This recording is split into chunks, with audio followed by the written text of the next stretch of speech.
I just want to say thank y'all for coming. And go around table. You new to the segment, so I want you to introduce yourself first. Okay. I'm Alfredo. Say last name? Nah, okay. You got to. It's Fredo. We don't call him Alfredo. Yeah. I don't know what you're doing with that. So. I didn't know if we were proper or what, but yeah, it's Fredo. Y'all know me. I'm Clay. Osai.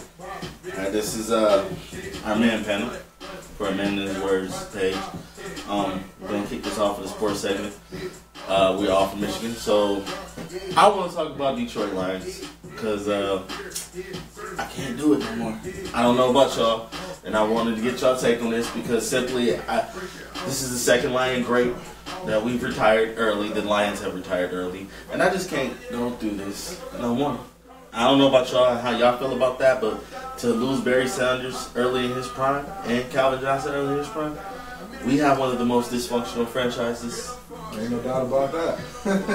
And I don't know how, I can't do it no more. I can't watch them. By now, you should know what the territory comes with. No. It comes with potholes on the road. Ain't nothing smooth on the side of Detroit. So I don't know what you expect. Yeah, no, Calvin, losing Calvin, I thought it was a joke when they were saying rumors about it, and then when he came out with the letter, I mean, I was devastated because, like you said, we lost Barry, and I'm a diehard Lions fan, you know.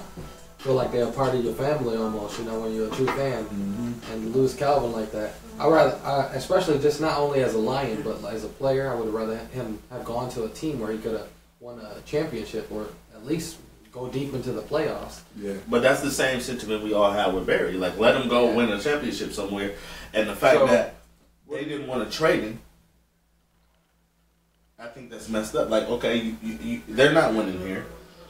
So did it come out exactly why he retired?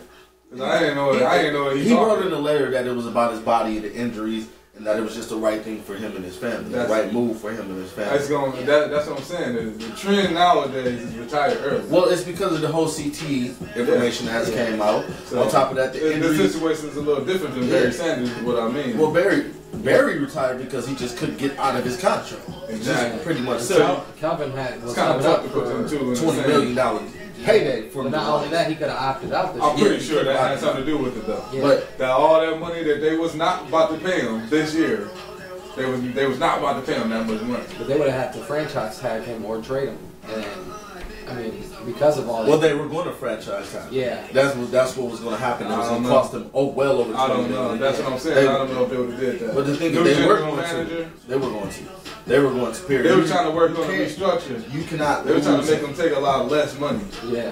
Which he should have. But no, why would you have just let him? Why wouldn't you just trade him? They should have just traded him to New England, who was trying to get him. Exactly. You could have got a decent wide receiver and a draft pick. Who was trying to get him? So it must have been about the body then. Yeah. Well, I mean, think about how bad his ankles were towards the last couple of years. Well, I think that he sat out a lot of games because he just didn't want to play. First of all, you know how I feel about his quarterback. I don't know his about quarterback that. is one of the worst quarterbacks. Conspiracy. It's not a conspiracy. This is a fact. It's not a fact that he sat out because horrible. See his standpoint, and I want to know if you agree with this.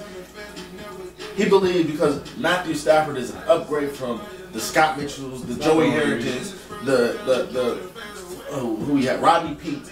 He believed that because this guy is a standard-wise of what we know as a Lions quarterback, but he still cost us so many games throwing picks. Understandable. Who is he going to be without Calvin? Let's ask this question. Who is he going to be without Calvin Johnson? Because as far as I know, Calvin saved his ass countless times. So how many games he said? Countless times. How many games he sat out last year?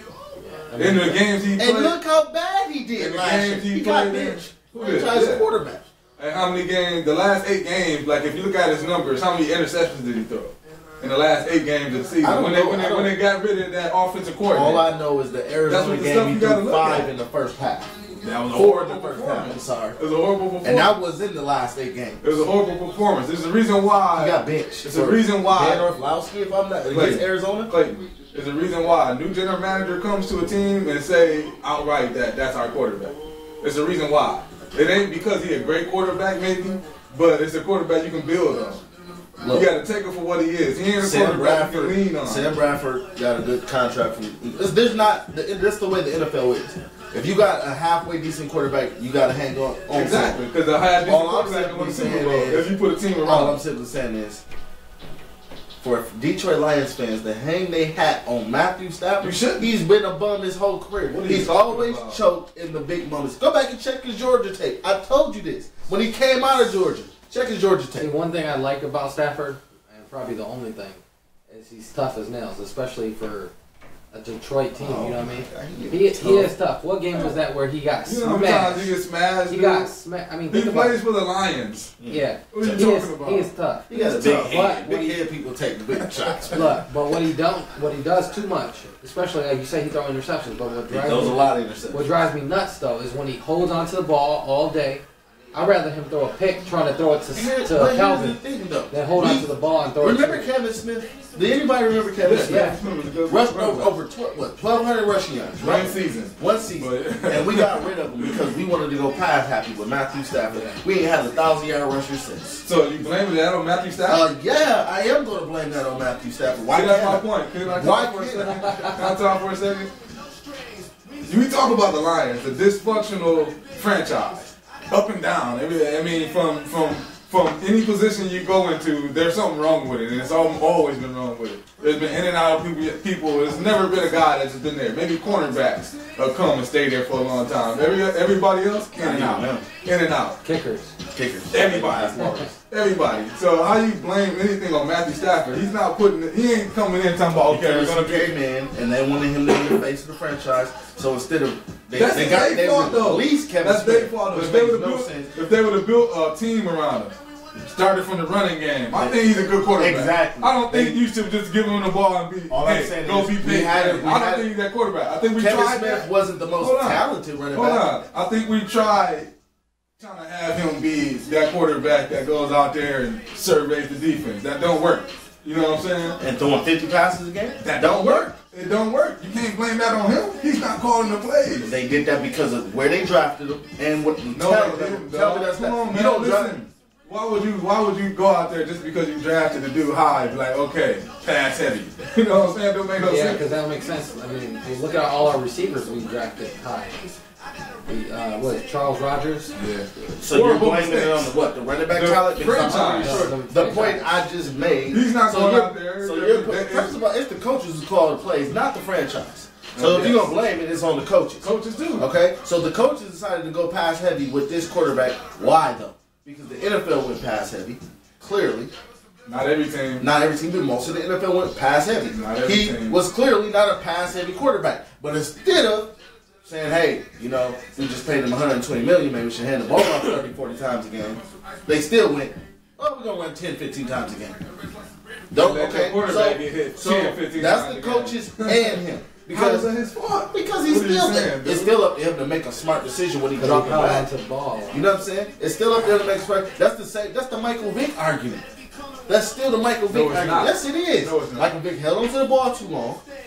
Okay, he held onto the ball too long. No, you saying the play call and all of that is his fault. I'm talking about decision making. The way they play. Decision making. That's a totally different story. That's a totally different story. Same story. No, it's a totally different story than what you were just claiming about running the ball between passing. All I'm saying is they didn't run the ball in games and in plays. It's totally different. Is not the quarterback in the general of the team when he on the floor? When he is running the. We got a pretty good quarterback. We got a. Yes, we do. We got a between the 15. I think he's mediocre. Thank you. Mediocre at best. How many games he went for? Mediocre at best. I don't know. How many games did you guess that he won for us last year? That's it. Yeah, maybe 2 or 3. 2? I can't talk to y'all then. I watched some of those catches that I watched him blow that game against San Diego. I remember that. He gonna lose. Quarterbacks win games and lose games. Like y'all saying, he only won 2 games for us. Hey, I can't argue with y'all. The defense won the games for us. Yeah, he's saying all of the miraculous catches and Calvin catches. Calvin did not have a great season. What are you talking about? He ain't had a great season in a few years, a couple years.